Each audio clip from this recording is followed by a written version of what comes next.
మరొక ప్రాముఖ్యమైన సంగతిని కూడా మీ దృష్టికి తెస్తాను. అదేమనగా హెబ్రీ పత్రిక 11వ అధ్యాయం 13వ వచనములో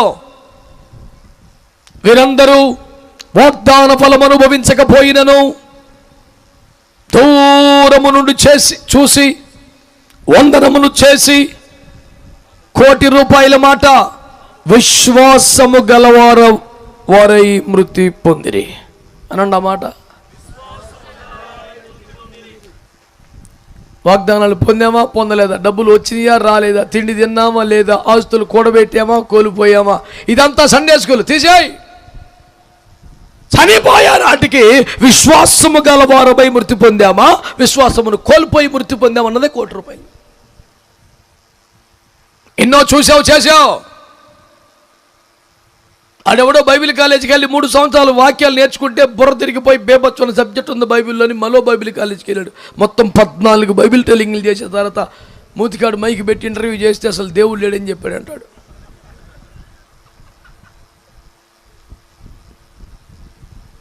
ఈ శాదస్తపోటి వాళ్ళ ఉపకారం ఏంటి చెప్పండి? ఎందుకు తగలబడ్డావు ఇదంతా నువ్వు?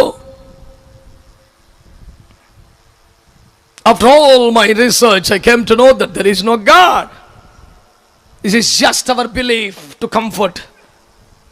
అన్నాడు.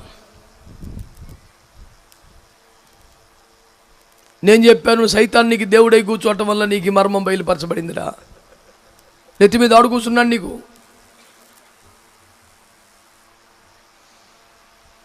అఖిల బ్రహ్మాండమును చరాచర జగత్తును పుట్టించి పోషించి పాలిస్తున్న వాగ్దేవుడు, జగత్తునందరి సర్వాన్ని నిర్మించిన దేవుడు, విశ్వ జగత్తుల గురించి కానీ మానవుని పుట్టుకని గురించి కానీ లోకపు అంతమును గురించి కానీ బైబిల్ మాట్లాడినంత సాధికారికంగా ఎక్కడైనా ఎవడైనా మాట్లాడాడా? చదివేస్తే ఉన్నవతే పోయినట్లు, చదవకముందు కాకరకాయ తర్వాత కేకరగా అయినట్టు ఈ సబ్జెక్ట్ ఇట్టు తయారైంది. ఏననేది ఎన్ని కాలేజీలకు వెళ్ళావు, ఎంత చదివావు, చర్చిలకు వెళ్ళావు, సందా ఎంత ఇచ్చావు, ఎన్ని ప్రసంగాలు చేసావు, ఎంత సెలరీకి పోయావు, స్టేజ్ మీద కాదు సచ్చే నాటికి విశ్వాసము గలవాడవై మృతి పొందావా, విశ్వాసాన్ని కోల్పోయావా, అదే చాలా ప్రాముఖ్యం. నీ శ్రమలు, నీ కష్టాలు, నీ బాధలు, నీ దుఃఖాలని విశ్వాసాన్ని పోగొట్టినయా?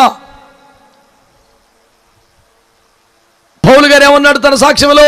ఇక మీద నాకు జీవ కిరీటం, నీతి కిరీటం ఉంచబడిందని చెప్పినప్పుడు ఆ కిరీటానికి కారణంగా ఏం చెప్పాడు? 1,500 సంఘములు కట్టాను, 14 లక్షల బాప్తిస్మాలు ఇచ్చాను, 20,000 మంది సేవకుల్ని అభిషేకించాను, ఆసియా ఖండాన్ని దున్నించాను, రక్తం ఇచ్చాయి, అందుకే నాకు నీతి కిరీటం ఉందన్నాడా? విశ్వాసాన్ని కాపాడుకున్నాను, నీతి కిరీటం ఉందన్నాడు. అసలు అదే ₹1,000,000. ఆస్తుల్ని కాపాడుకున్నావు, అంతస్తుల్ని కాపాడుకున్నావు, పోస్ట్ నిలబెట్టుకున్నావు, తగులు పెట్టి నలుగురిని నానా తిప్పలు పెట్టి పోస్ట్ నిలబెట్టుకున్నావు. 3వ దఫా 4వ దఫాగా నువ్వే ఎన్నికయ్యాం. మొత్తం తిప్పలంతా నీ తిప్పలంతా పోస్టే. ఏవి కలిగి మృతి పొందాలి? ధనము కలిగి, పదవి కలిగి, అంత అమాయకం ఉన్నాడు ఆయన. అంతా శాశ్వతం, ఏది సుస్థిరం కాదు. విశ్వాసము గలవాడవై మృతి పొందితేనే తప్ప నిత్యములో నీకు ఎలాంటి మహిమ విలువ ఉండవని మీ జ్ఞాపకం చేస్తున్నాను. మరణించే నాటికి ఆరోగ్యం తగ్గుద్ది, సహజంగానే బలం తగ్గుద్ది, ఓపిక తగ్గుద్ది, పెరిగితే డబ్బులు పెరగచ్చు, ఆస్తులు పెరగచ్చు, కానీ విశ్వాసం మాత్రం కాపాడబడాలి. యేసుక్రీస్తు దేవుడని ఆమేనండి. ఆయన తనను వెతుకు వారికి ఫలమిచ్చువాడని, ఆయన మరణించి తిరిగి లేచినందున పాపము, శాపము, మరణము కొట్టివేయబడిందని, ఆయన తిరిగి లేచినట్లుగానే మనల్ని లేపుతాడని, ఆయన వెళ్ళి పంపిన పరిశుద్ధాత్మంతం వరకు తోడుగా ఉంటాడని, ఆయన మరలా తిరిగి వస్తాడని, నన్ను సజీవుడిగా తీసుకెళ్తాడని, చనిపోయిన మృతుల్లోంచి పైకి లేపుతాడని, మహిమ స్థావరం కలుగజేస్తాడని, చేతి పని కాక మహిమాన్వితమైన వేరొక గుడారమును నాకు ఇచ్చి తన ఎదుట శాశ్వతముగా నిలుపుకుంటాడని విశ్వాసము కలవాడై చావాలెవడైనా. ఇక్కడికి తిరిగి ఉండదు. చాలా గట్టి మనిషి అండి, అర్ధాంతరంగా అయిపోయాడు. సంసోను కన్నా గట్టివాడు ఎవడు ఉన్నాడు?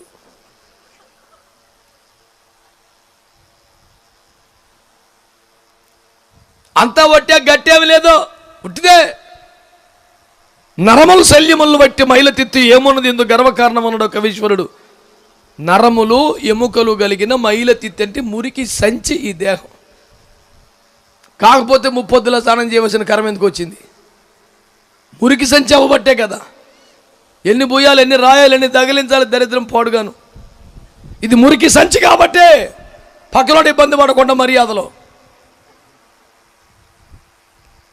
అయితే కొన్నిసార్లు మర్యాదలు ఎక్కువయ్యే పక్కనోడికి ఎక్కువ ఇబ్బంది, తలనొప్పి. స్నానం చేశాక తగిలించవలసింది స్నానం మానేసి తగిలిస్తే పక్కోడు ఎట్ట బతుకుతాడరా? ఈ దరిద్రాల వల్ల కూడా కొన్ని కష్టాలు ఉన్నాయి. ఇది కేవలం మురికి సంచి. ఇంత మాత్రపు జీవితమునకు వట్టి భ్రమయేలనో విరిమానవన్నాడు పెద్ద మనిషి. ఏముందరా బాబు ఇందులో?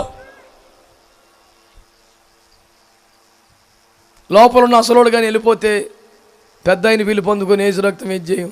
ఈయన ఎప్పుడు పట్టించుకోడు. శరీరం గురించి ఒక పెద్ద ఆయన చెప్తే విన్నాను, భలే మజా అనిపించింది. చెన్నై నుంచి వచ్చాడు ఆయన. వాక్యం చెబుతుంటే పెద్ద పనికొచ్చే మాటలు ఏమి అంది, అమాయకంగానే ఉన్నాయి. అయినా సరేలే వింటాం, మన లక్షణం కాబట్టి వింటాం. కూర్చుంటే లోపల ఎప్పుడో ఒక ప్రార్థన అనవసరం తీసుకొచ్చావో ప్రభు కాదుగా, ఏదో నా పనికొచ్చే మాట ఉంటుంది ఒక్కడని చెప్పించడు ఆయన. చివరికి వచ్చేసాడు పెద్ద మనిషి, మాటలేం సెట్ అవుతలేదు అని లోపల ప్రార్థన చేసుకుంటుంటే ఎక్కలేసిన మాట కొట్టాడు. మీకు ఆవకాయ పచ్చడి తెలుసా అన్నాడు. తమిళోడికే తెలియదు, ఆంధ్రోడికి తెలీదు. తెలుసు అన్నాం. మీ టేబుల్ మీద ఆవకాయ పచ్చడి చేసా ఉండిద్దా అన్నాం. స్పూన్తో వేసుకుంటావా చేత్తో వేసుకుంటావా అన్నాడు. స్పూన్తోనే అన్నాం. ఎందుకని అన్నాం. చేయబడితే పాడైపోద్ది అన్నాం. అది నీ బతుకు అన్నాడు. బుర్ర మామూలుగా పాడవలేదు కాచే. ₹10 ప్లాస్టిక్ స్పూన్ పెడితే సంవత్సరం అంతా పచ్చడి ఉంటుంది, ₹1,00,000 ఏలెడితే నాశనం అయిపోతుంది అన్నాడు. మొత్తం కూటం గిట్టుబాటు అయిపోయిన డైలాగ్ అది. నాకు ప్రభు నాతో మాట్లాడేవారు ఆయన. నీకు కోట్లు సోతలను ఆనందంగా ఇంటికి వచ్చా. నేను ఏ కూటానికి పోయినా సరే కూర్చుంటా ప్రశాంతంగా. ఒక్కటన్నా నాకు మనకొచ్చేది నాకు దొరుకుద్ది. తోటలోకి వెళ్ళాక ఏ కాయైనా రాలేకపోద్దా సంచులు వేసుకుంటాకి. ఏసు రక్తం వేచి. మానవ జీవితం ఎంత గొప్ప అనుకుంటామండి. చెయ్యడితే సంవత్సరం ఉండే పచ్చడి 3 రోజులకు బూజు వచ్చేది చెయ్యి పాడుగాను. అప్పటికి 5 సార్లు స్నానం చేసినా సరే సబ్బెట్టినా సరే చెయ్యే దరిద్రం అండి. మానవ దేహానికి ఉన్నటువంటి బీభత్సమైనటువంటి శక్తి అటువంటిది. ఎంతోటి దానికి తెగ ఫీలింగు. మరి మేము ఎలా ఎవడమైనా ఒకటే. ఏముంది సార్, మరుక్షణం యేసు రక్తం వేచే. పాయింట్ ఒకటే, నువ్వు సచ్చే నాటికి ఏం కలిగి చావాలా? అదంత ఈజీ కాదని చెప్పాడు పౌలయ్య గారు. మంచి పోరాటము పోరాడితేనే విశ్వాసమును కాపాడు. అంటే నీకున్న విశ్వాసం యేసయ్య మీద నీకున్న భక్తి, నీకున్న విశ్వాసాన్ని కాపాడుకోవాలంటే విశ్వాస భ్రష్టత్వము కలిగించుటకు నీ మీద దాడి చేయుచున్న సకల దుష్ట కార్యముల చేత, ఆత్మల చేత ఒక భీకరమైన పోరాటమే చేయాలి నువ్వు.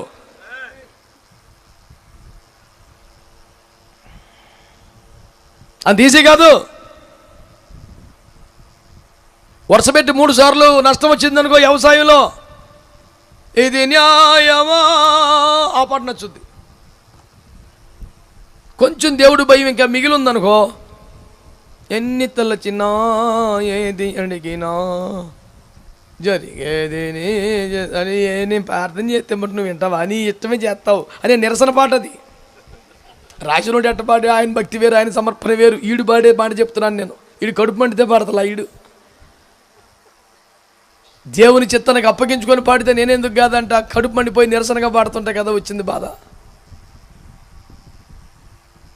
కలితొత్తే మేలు చేయక నీవు ఉండలేవయ్యా.